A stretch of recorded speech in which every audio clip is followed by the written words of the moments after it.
Namato Ratanatayasa. May I pay homage to Triple Zem, the Buddha, Dhamma, and the Sangha. My respect goes to my parents and my teachers. Hello everyone. Good evening. Today is Sunday, 19th of April 2020. This is Ajahn Sujan from Varapunya Meditation Center in Aberdeen. Today I've changed a place. This is our barn. This Buddha statue just behind me, and we've been working on this place. So that's why, and then this is a good weather, wonderful time. So that's why I thought that we'll come and broadcast from here. Before I go on to the main topic, I would like to read out the reflection from Colin. He texted me saying that, "Good morning, Ajahn Sujan. I enjoyed your teaching last night and how you approach the fifth precept. When people ask me about this, they find the 5 precepts a major stumbling block for various reasons. However, I simplify the 5th precepts by saying to them, when you get into a rally car, you will be bouncing up and down all over the people, all over the place, and have lots of crashes. Eventually, the bumps become smoother and you have less crashes. In the beginning, the rally drive is core. However, the more you practice at your own pace, it becomes enjoyable and fun. Keep smiling. Cheers." So this is the reflection from Colin. And meanwhile, there is another reflection that is from London. Is about, I will just summarize it, is about how much we personally identify this and that, and creating the boundaries. And we need a lot of practice to understand it. So, yesterday I was talking about what Buddhism has to offer during this situation. And yesterday I talked about the samadhi, in which we need it to deal with this crisis and this situation. I'm facing so many difficult things. If our mind is not clear, if our mind is polluted, and if our mind is not directed, then that creates the problem. And we won't be able to make a right decision. When we won't be able to make a right decision, then that brings more chaos and more problems. So that's why when we are staying at home alone and isolating, or staying with a family for such a long period of time, that generates quite a bit of a mental instability. And learning to practice meditation helps us to deal and understand those mental states, an ability to deal with that. I'm pretty sure that when you have to stay in a small place, it will bring quite a lot of anxiety, depression, and stress. In the meantime, staying just a family without having any interaction with the outside world, that also generates quite a lot of emotional instability too. So that's why practice of a meditation will help us to deal with this situation. And in this process, first of all, I would like to encourage you to have a plan for a day. And I think I have already told in a couple of days ago, particularly the Easter Sunday, that you cannot attend the church for the service, but take the church in your home. So with this in mind, you can set a plan that in the morning and in the evening, one time a day, will do the chanting or pray to the God and do the meditation.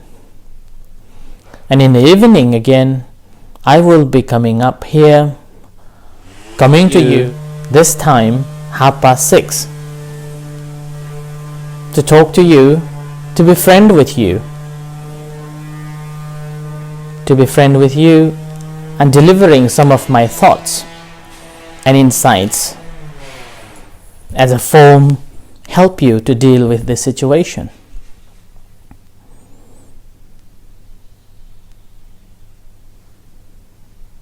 And this plan, not only for the mental development, but also you can extend it into reading a book, or watering, or looking after your garden if you have. These things also can be done. And today, I wanted to tell you that what Buddhism has to offer, and that is the third, is the wisdom or the panya or the knowledge. In America, there's already been riots regarding this lockdown. And I do understand that about 40,000 people have died already in America alone. And in the UK, about over 15,000 people have lost their life for the corona. And if this lockdown is extending more and more, I'm pretty sure, as I said 2 days ago, that lots of other violence and the activities that can violate quite a lot of things, and that requires a lot of a discipline and practice of 5 precepts at least, will help.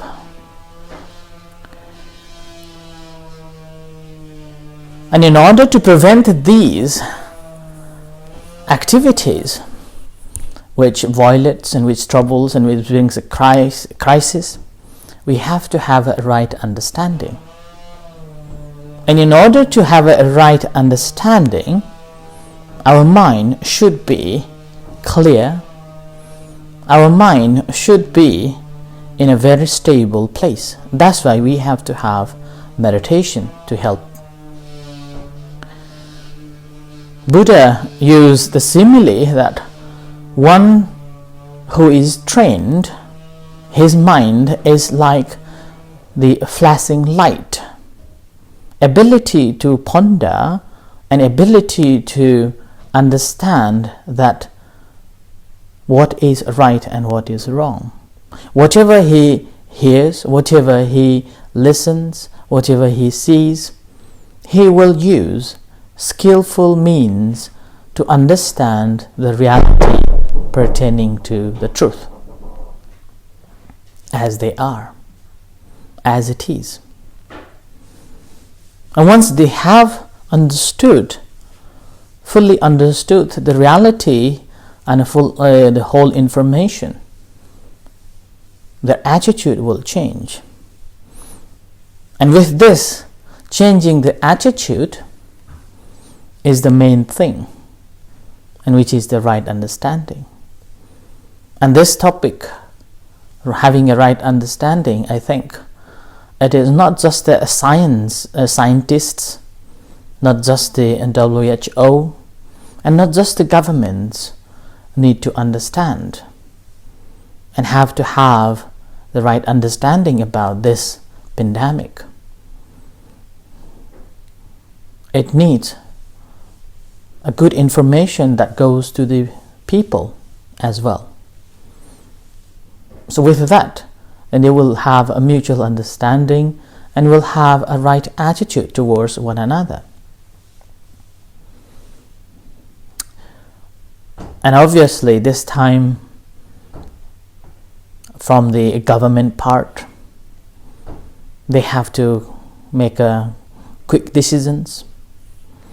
And then when they are making quick decisions, they have to do in a right way. And sometimes they may not be the right one because of the pressure, a growing number of pressure from the people, pressure from this science, and pressure from this pandemic crisis. Sometimes they may misjudge, and the result will be a lot. So that's why it's very, very important. Even we ourselves as well, we have to have a right understanding and a right attitude towards all the measures that has been introduced. We have to study thoroughly and consciously aware of that. And with that conscious awareness of these measures will help us to keep us safe. Otherwise, we will be heedlessly working, heedlessly causing a trouble to oneself and then to others. So this frightening mind, what the Buddha was saying is that when our mind is sharp, pure, clean, and our mind is purified, concentrated, in that moment, whenever things happen, ability to understand that what it is, and ability to understand its cause and its effects. And not only that, will go on try to find any possible ways to deal with that.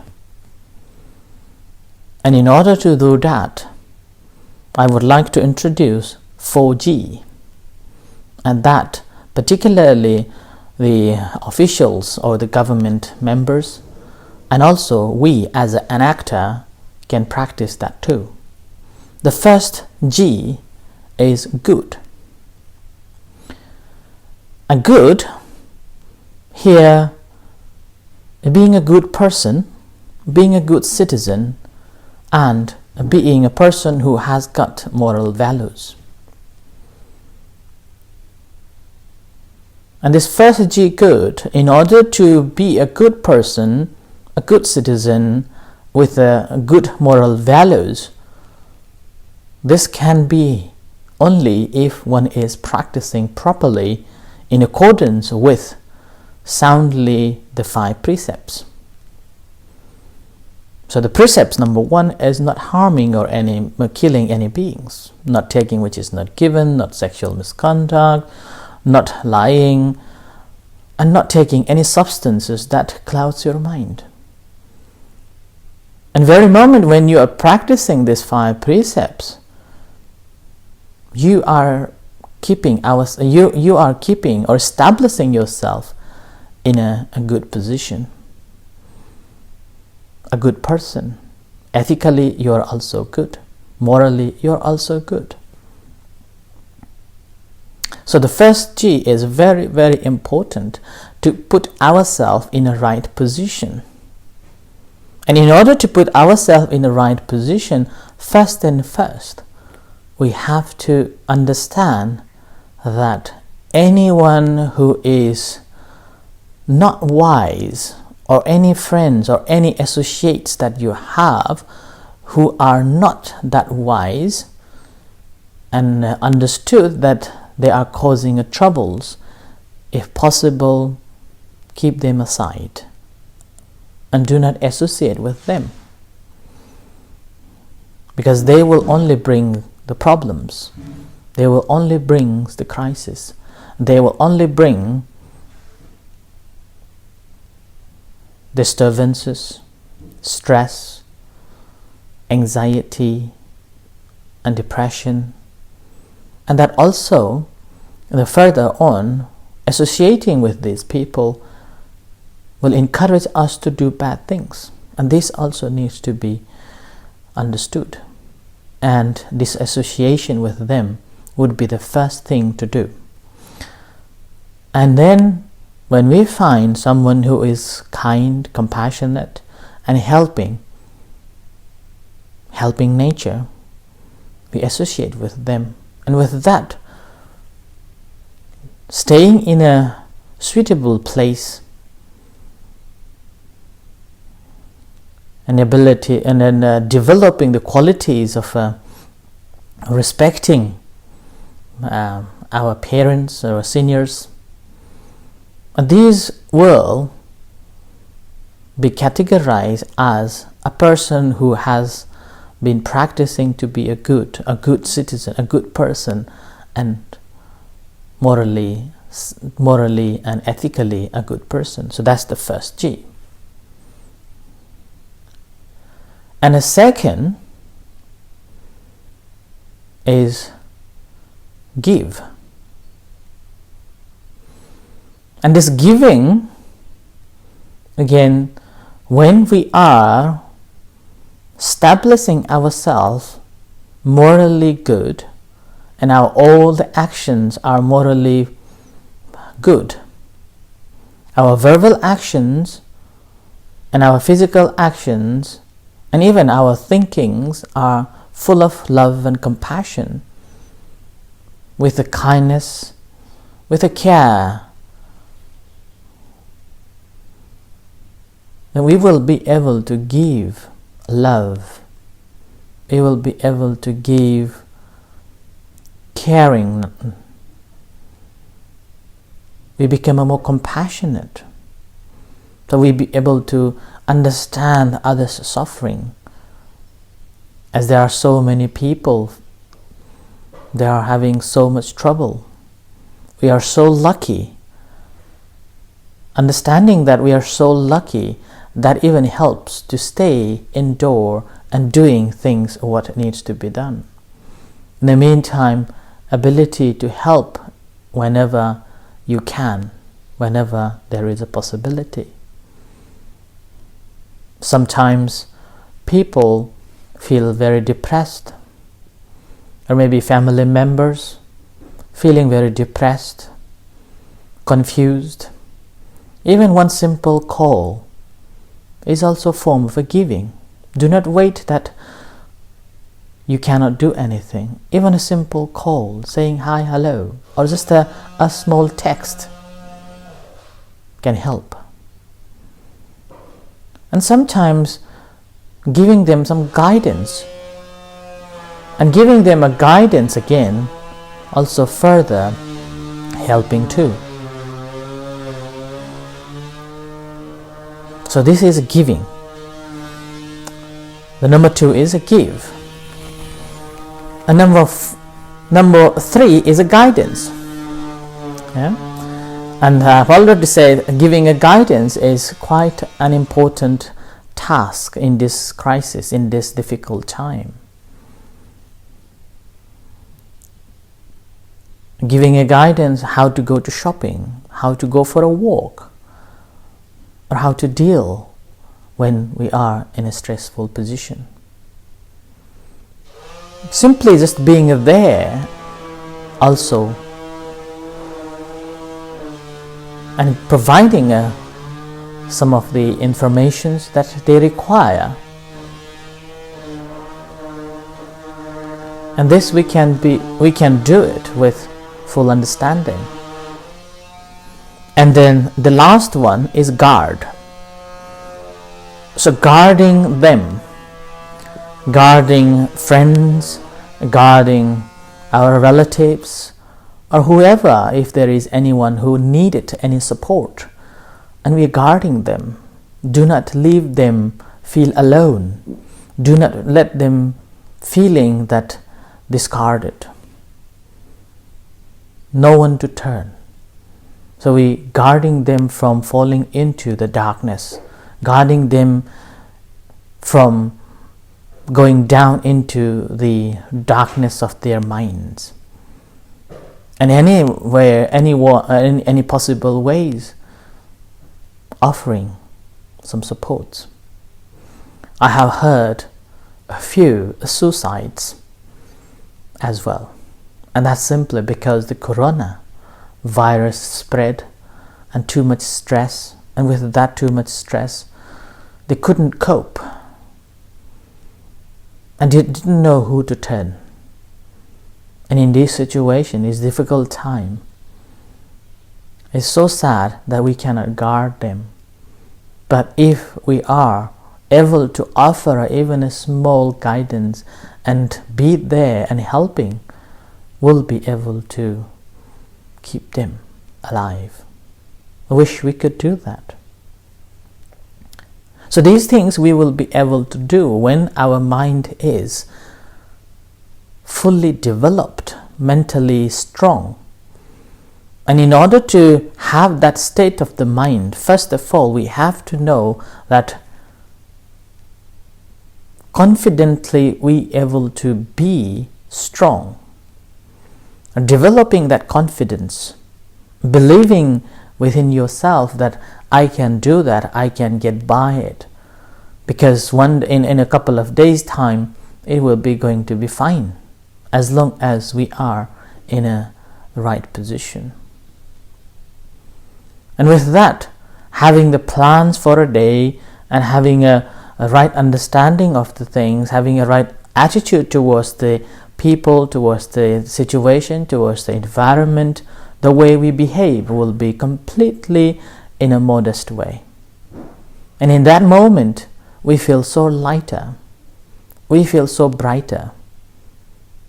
And with this lighter and a brighter mind, what will happen is we become so mindful of every action that we take, whether it is speaking or whether it is physically doing. We will be sending the love and kindness towards other people, a form of a helping in order to heal their hearts.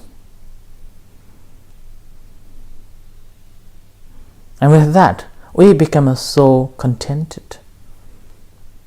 And with that, what is going to happen is we ourselves, keeping ourselves in a safe position, our mind is in a calm and peaceful state and ability to deal in this difficult crisis. So I offer this as a tonight's reflection in a form that this Buddhism has to offer to us to deal with this situation, an ability to come out from it.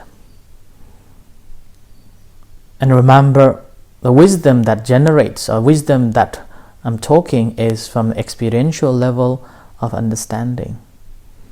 And if you're more clever, if you're more conscious about it, what you will see that anything that happens always pass through our sensations, our feelings. And every feelings and sensations always create some form of chemical changes in our body. So very moment when there is some form of a chemical changes takes place in our body, that moment, if we are able to recognize it, then that very moment we will be able to change our view. When we are able to change our view, then the rest of other things, the way we think, the way we speak, the way we communicate, the way we live our life becomes more in a middle way and conducive, beneficial for ourselves. So that's why Buddhism is not about what it is there, what's happening out there, what's happening in us, what's happening inside ourselves, but it is how you're going to deal with it. So the way is the Buddha's teachings. The whole Buddha's teachings is simply talking about the problems, and that problem simply arised because of the change. And everything must change. When there is a change, inability to accept, and that creates the problem. And the Buddha is simply offering a guide, a way to deal with that. And he even said he is just a pathfinder.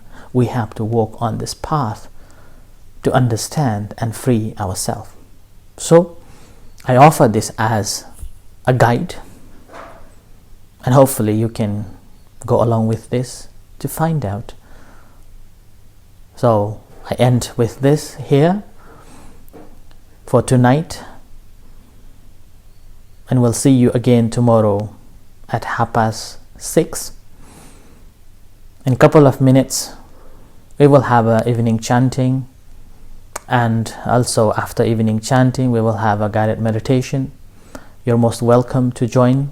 If you can't join this talk or the evening chanting, I would encourage you to come and join during the meditation, half an hour meditation. And after the meditation, again, not just meditating during this half an hour, but you can practice in daily life. Any problems, any concerns, again, you can text to me. Okay. So with this, we'll see you soon.